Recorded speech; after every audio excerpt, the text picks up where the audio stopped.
Alright, so what's up guys? So we are out here in the shade, about to emerge into the sunlight.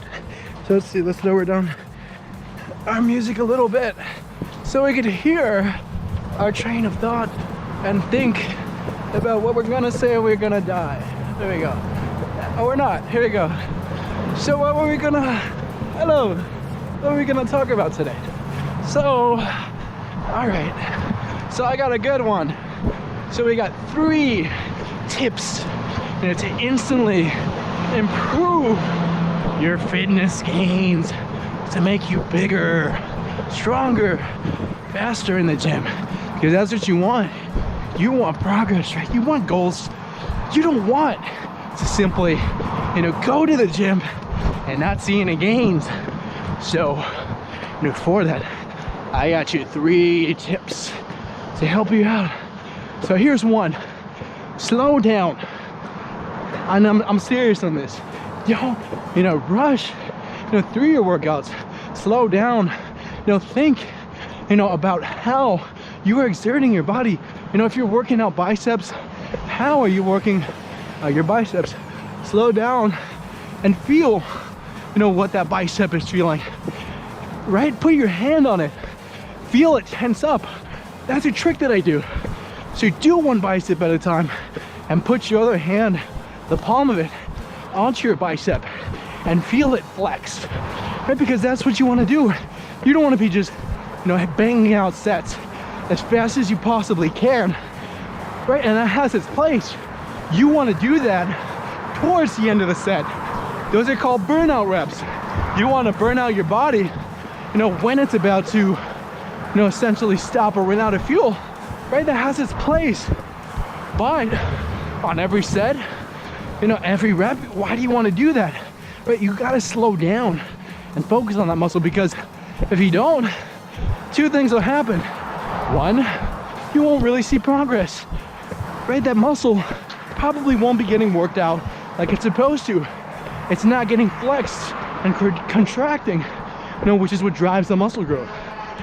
And 2, you are probably gonna hurt yourself because, if you're not working out that muscle the right way, you're simply just doing the reps to do them and not slowing down and focusing on your reps, you're gonna hurt yourself. And I hate, as blunt as that sounds, I've done that because, I've been the one who simply just do sets as fast as I possibly can. I've been in a rush. I've just worked out to work out. And then I woke up the next day feeling in pain and hurt because I didn't do it the right way. I went too fast.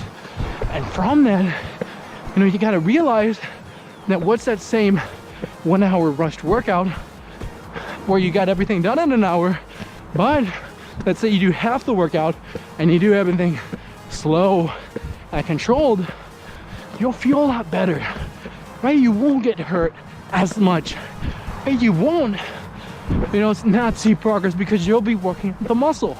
You're not gonna just be going through the motions of the workout. So from that, take that advice, right? I hope. Hey, what's up? And learn from it. Slow down, don't go too fast. And then number 2 is have a plan. Man, I don't know how many times I've been guilty of this. Right? You go to the gym, right? You're on your way there, and you're thinking to yourself, what am I gonna do? And then when you get there, you're like, you know what? I'll just do this. Like, I'll wing it. I'll figure out everything on the fly. And that's not good. You don't want to do that. You want to have a plan of what you're gonna do. Right? You wanna, say you want to hit triceps today. Okay, you're gonna do 5 sets over here at the bench. You're gonna do, 10 sets over on this machine, and so forth. You have a plan, and you stick to that thing. Because if you don't even have that plan, you have nothing to stick to. And essentially what will happen to you is you'll get lost in a sense. You'll be moving without a set path, right? Which is what you want to have. You'll just be wandering about the gym, almost lost in a sense. And when, people are using what you're using, you probably won't be as likely to work out that way. Because I'll tell you this, that's happened to me. I've been around the gym, working out without a plan. And you see that everyone's on the fly machine. And guess what you're not gonna do today? Flies. Because, you don't wanna wait for the gym bench or whatever it is to get open. And, you may even argue that, and her voice cracked because clear our nose. But sometimes people like to wait for things. They don't like that. Because it gives them extra rest. It gives them an excuse. And then you stop working out. Hey, what's up, man? Woo-woo! There you go. Oh, we got fans.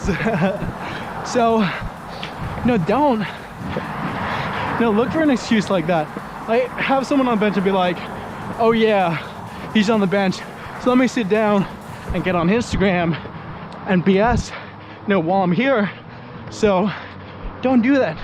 And that brings me to the third point. Oh man, oh my God, this is a huge pet peeve of mine. But don't get on your phone, bro. Take that thing away.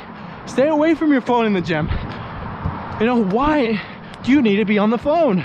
Right? Unless it's from somebody, super important, which happens probably never, right?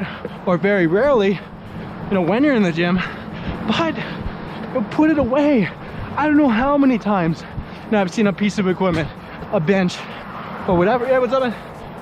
Of sorts, right? And I see someone on there and they're hunched over using their phone. Oh my God, you don't know how irritating that is. Right? Because although they may be sitting on that piece of equipment and taking up the space, they're not using it. Right? They're simply just babysitting it, I call it, in a sense. They're almost like babysitters of equipment because there's somebody just watching over it and they might not even be using it. And I've seen guys literally do this, for hours at a time. I would start my workout, I would see a guy over on the fly machine just looking at his phone. And I've been like almost done with my 2-hour workout and seeing the same guy over there, hunched over, looking at his phone. And me being me, I've looked over at the phone and seen, probably not the most productive stuff. Now I've seen, them, just swiping through Instagram. Like, save that for after the gym, man. Like, why do you have to do that there? It's slowing you down. It's not letting you get the full workout. So, my advice to you is to simply just either turn off your phone, put it on silent, or just leave it in your car, put it away. Because that thing is just a distraction. That phone, really, do you need it? Can you live without it for the hour or so that you're in the gym? And I'll tell you, yes. And when you get to the point to where you can handle it, right? It's almost a gym exercise within itself. Being able to go without your phone for an hour or so, that it takes to go to the gym. Once you're able to do that, with it locked in your car or turned off, you can have it on, but on silent. And you got to be able to resist that urge, right? I get it, right? When someone texts you and you're in the middle of a workout, you wonder, who it is, what is it about? And you got to learn to ignore that, because how important can it possibly be, when you're working out like that? That message can wait. It's almost like when you're driving, right? A lot of people are big on the whole no texting and driving thing, right? Because obviously you're putting people in danger when you're in that car driving around, right? And your mind is in other places, right? You could potentially crash and kill people and hurt them. But I'll say this, when you're in the gym, when you're working out, you're essentially cheating your body, right? You're cheating yourself in a sense, you're losing focus, you know, whenever your phone goes off and you pull it out of your pocket and you look at that thing, you know, that 20 seconds, 1 minute, whatever it is, you know, carries over into your workout. And guess what? The next day, you slowing down and not, you know, ultimately putting in everything that you can possibly put into your workout, which is what you want to do, right? It'll carry over to the next day and you won't get the same progress that you were supposed to get had you not, you know, simply pulled out your phone and looked at it and stopped. So from that, you know, really learn to dissociate yourself from the phone. Please, oh my gosh, for the love of me, like, no phone in gym. And there we go. Can you imagine me using the phone right now? Probably not.